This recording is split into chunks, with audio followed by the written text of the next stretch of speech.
مدینے والے کا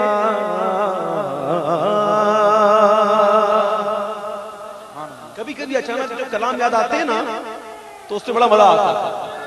اب نعرہ حیدری، نعرہ غوثیہ، تو میں ایک عرض کر رہا تھا کہ کبھی کبھی ایسے کلام یاد آتے ہیں، پرانے کلام، تو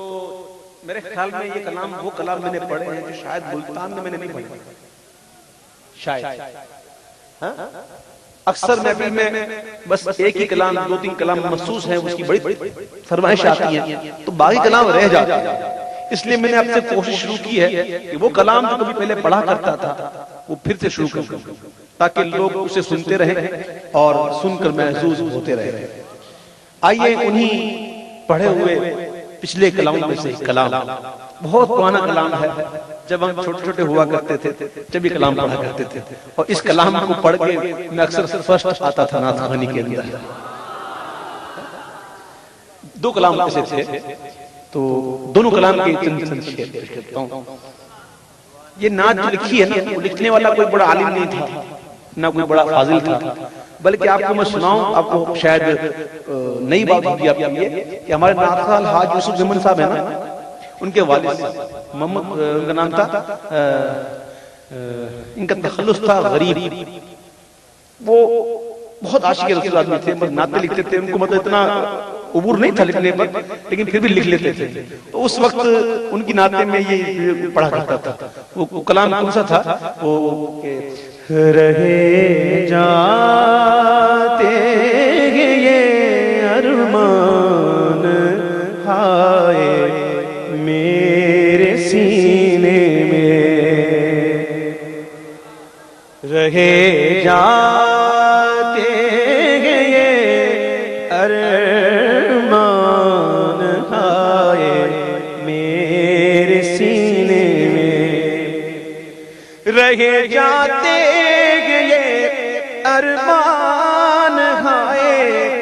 میرے سینے میں، نہ کعبے کی گلی دیکھی نہ پہنچا میں مدینے میں، نہ کعبے کی گلی دیکھی نہ پہنچا میں مدینے میں. محمد کی جدائی آگ بھڑکاتی ہے سینے میں، محمد کی جدائی آگ بھڑکاتی ہے سینے میں، رواں جب دیکھتا ہوں قافلے حج کے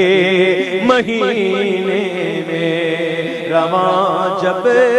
دیکھتا ہوں قافلے حج کے مہینے میں، مزہ کیا خاک آئے دور رہ کر ایسے جینے میں، مزہ کیا خاک آئے دور رہ کر ایسے جینے میں، کہ پروانہ یہاں تڑپے جلے شمع مدینے میں، کہ پروانہ یہاں تڑپے جلے شمع مدینے میں، نہ کعبے کی گلی دیکھی نہ پہنچا میں مدینے میں. کہاں جائے غریب آقا، کہاں جائے غریب آقا تڑپتی روح کو لے کر، کہاں جائے غریب اللہ تڑپتی روح کو لے کر، تیرے محبوب کا صدقہ تو پہنچا دے مدینے میں، تیرے محبوب کا صدقہ جو پہنچا مدینے